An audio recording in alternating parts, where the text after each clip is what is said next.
Hi hello welcome to my channel. This is Madhu from SKL local. ఈరోజు మన video Ravivalasa world largest శివలింగం టెంపుల్ని చూద్దాం పదండి. సో వీడియోలోకి వెళ్ళే ముందు నాది request, please like and share my video. అలాగే నా ఛానల్కి కొత్త వారైతే సబ్స్క్రైబ్ చేసుకుని బెల్ను ఆల్లో పెట్టించండి. సో ఇక వీడియోలోకి వెళ్ళిపోదాం.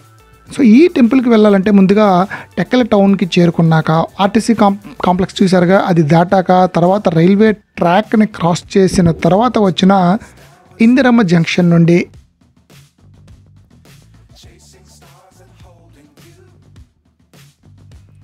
సో వీడియోలో చూపిస్తున్న విధంగా ఆర్టీసీ కాంప్లెక్స్ దాటిన తర్వాత సో ఇక్కడ ఒక రైలు ట్రాక్ వస్తుంది. సో ట్రాక్ని దాటి ముందుకు వెళ్ళిపోతే అంటే అవతలకు వెళ్ళిపోతే వచ్చే జంక్షన్నే ఇందిరమ్మ జంక్షన్ అంటారు. యాక్చువల్గా టెక్కలికి మెయిన్ జంక్షన్ ఏదంటే ఇందిరమ్మ జంక్షన్, ఎందుకంటే మెయిన్ రోడ్ ఇదే.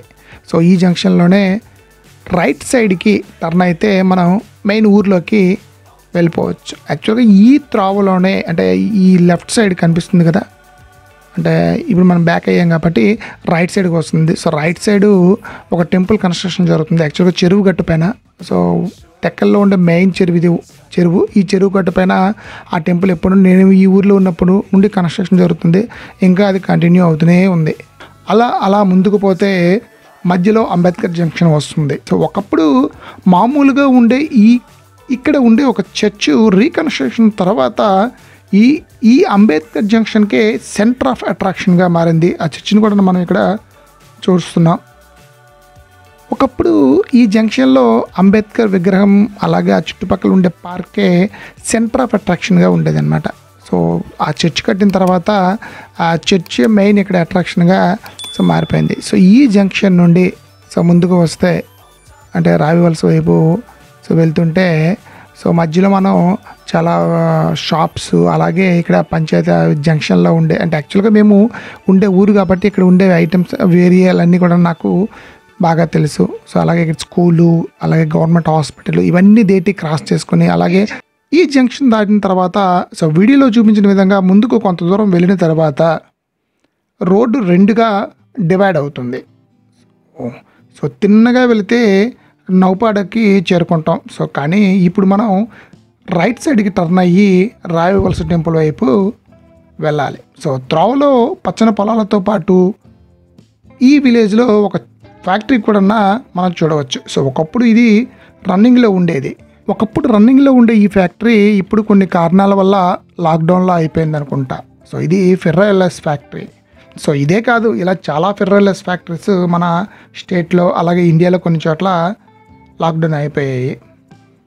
సో ఇలా కొంత దూరం ముందుకు వెళ్ళాక సో ఇదిగో ఇక్కడ చూపిస్తున్నారే ఆ జేసీబీ వర్క్ అవుతుంది, జేసీబీతో క్లీన్ చేస్తున్నారు.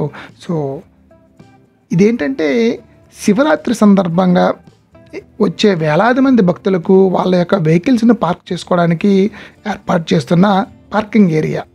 సో ఇక్కడ మన వెహికల్ని పార్క్ చేసి ముందుకు నడుచుకుంటూ పోవాలి. సో కానీ నార్మల్ డేస్లో అయితే డైరెక్ట్గా వెహికల్తో సో ముందుకు వెళ్ళిపోవచ్చు. సో అలాగే నేను ఇప్పుడు వెళ్తున్నా. సో ఇలా ముందుకు వెళ్ళిపోతే సో టెంపుల్ రోడ్డు దగ్గరికి వచ్చేసరికి సో అలా ముందుకు వెళ్ళిపోతే డీజీపురం అనే ఒక విలేజ్లోకి వెళ్ళిపోతాం. సో కానీ ఇక్కడ రైట్ సైడ్కి తిరిగి సో ఫస్ట్ వచ్చింది కదా రోడ్డు, ఈ రోడ్డు టెంపుల్లోకి ఇన్ రోడ్డు అనమాట, అంటే లోపలికి వెళ్ళడానికి రోడ్డు.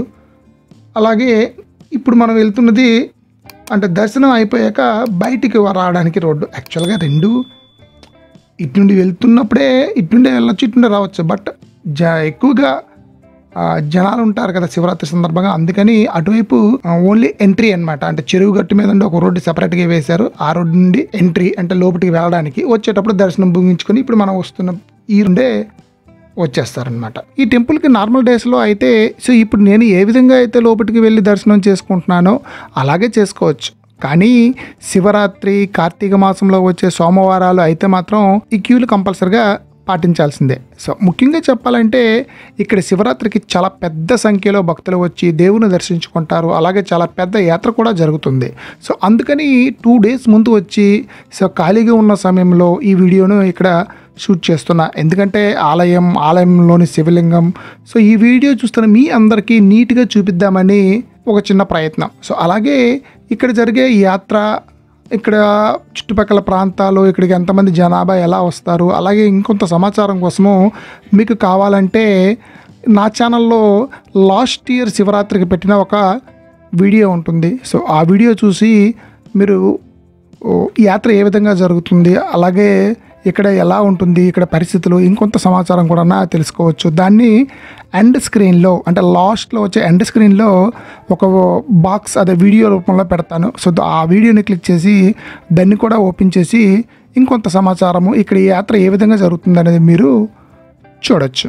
సో వన్స్ మనం గుడిలోకి ఎంటర్ అయిన తర్వాత సో ఇక్కడ మొత్తం ఒకప్పుడు యాక్చువల్గా ఇవన్నీ కూడా ఎక్కువ స్తంభాలతో సో వేరే విధంగా ఉండేది. అలాగే కన్స్ట్రక్షన్ మధ్యలో ఉండేది అనమాట.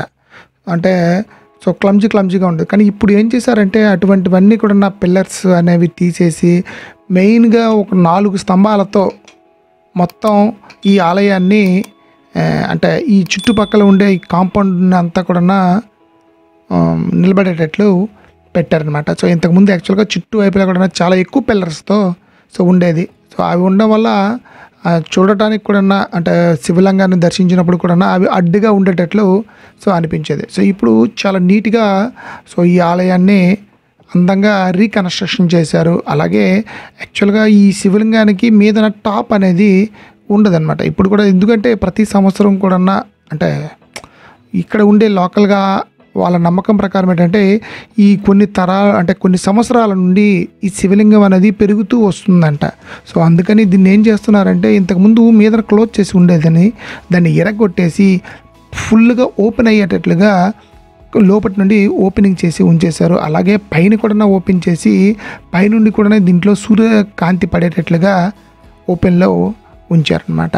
సో అంత అందంగా దీన్ని రీమోడలింగ్ చేసి డెకరేట్ చేసి మంచి పెయింటింగ్స్తో ఈ శివరాత్రి కోసం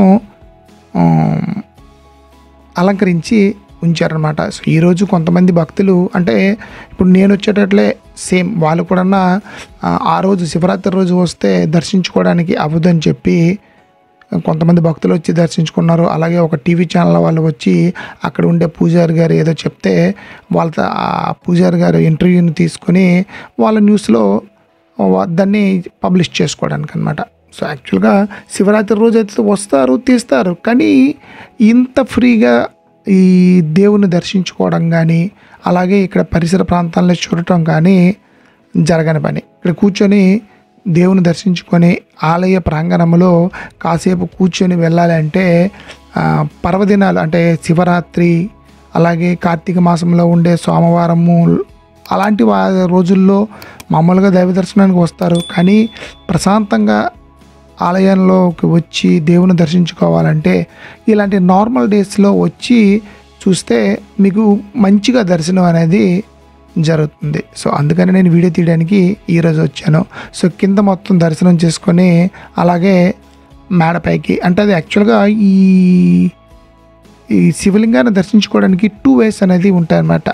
సో రెగ్యులర్గా అయితే డైరెక్ట్గా నేను ఇప్పుడు వచ్చేటట్టే వచ్చేసి కిందన చూసుకొని అభిషేకం అంతా చేయించేసి అలాగే స్టెప్స్ పై నుండి మీదకి వచ్చి మీదన మళ్ళీ ఒకసారి మీద నుండి అభిషేకం అనేది చేసుకోవచ్చు. సో ఇది నార్మల్ డేస్లో. బట్ ఇలాంటి పర్వదినాలు అంటే కార్తీక మాసము శివరాత్రి రోజు వచ్చేటప్పుడు మాత్రం ఖచ్చితంగా ఈ బయట నుండి ఇందాక చూసాం కదా స్టెప్స్ ఉన్నాయి, ఆ స్టెప్స్ మీద నుండి ఈ డైరెక్ట్గా మీదకి వచ్చి అంటే యాక్చువల్గా వీటికి రెండు దర్శనాలు వేరువేరేగా ఉంటాయన్నమాట. ఒకటి నార్మల్గా దర్శనం అది ఓన్లీ కిందకే ఉంటుంది, నార్మల్ క్యూస్ అన్నీ వస్తాయి. ఇంకొక దర్శనం ఏంటంటే డైరెక్ట్గా ఈ మీదకి అంటే బయట నుండి ఉండే స్టెప్స్తో ఆలయం మీదకి వచ్చేసి మీదన దర్శనము చేసుకొని అక్కడ మీద నుండి అభిషేకం చేసిన తర్వాత ఇప్పుడు నేను ఏదైతే వచ్చానో ఆ స్టెప్స్ ద్వారా కిందకి దిగి కిందన మరొకసారి దర్శనం చేసుకుని బయటకు వెళ్ళిపోవచ్చు అనమాట. శీర్షాభిషేకం అంటారు కదా, సో దాన్ని అయితే మీద నుండి వచ్చి మీదకు అభిషేకం చేస్తారు. సో నార్మల్ అభిషేకం అన్నప్పుడు డైరెక్ట్గా కిందకి వస్తారు. అంటే దీని 2 వేరుగా టికెట్స్ ఉంటాయి. సో అలా వచ్చి ప్రతి ఒక్కరు కూడా ఇక్కడ అభిషేకాలు అనేది జరిపిస్తుంటారు అనమాట.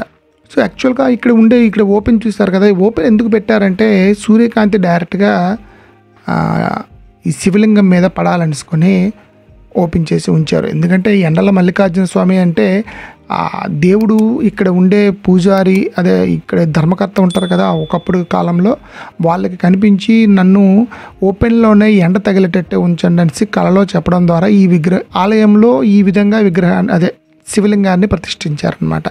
ప్రతిష్ఠించలేదు, యాక్చువల్గా ఇది స్వయంభూ లింగం. అంటే సో ఈ శివలింగం అనేది స్వయంభూ లింగం అంటే ఎవరూ దీన్ని కన్స్ట్రక్ట్ చేయలేదు, అలాగే తయారు చేయలేదు. సో ఆ శివలింగం మట్టుకు శివలింగమే ఈ భూమిలో నుండి సో బయటికి వచ్చిందని ఇక్కడ ప్రజల నమ్మకం. సో కాబట్టి ఇక్కడికి వచ్చి దేశం మొత్తం మీద కూడా ఎంతోమంది భక్తులు వచ్చి ఇక్కడ దర్శించుకుంటారు. సో అలాగే శివలింగం గురించి ఒక చిన్న కథ రూపంలో కూడా ఉంది. సో మీరు నా ఈ లాస్ట్లో పెట్టిన వీడియోని ఒకసారి చూస్తే, సో దాన్ని క్లిక్ చేసి చూస్తే ఆ వీడియోలో నేను ఆ కథ కూడా చెప్పాను. ఒకసారి ఆ వీడియోని క్లిక్ చేసి ఆ వీడియో చూస్తూ ఆ కథ కూడా వినండి.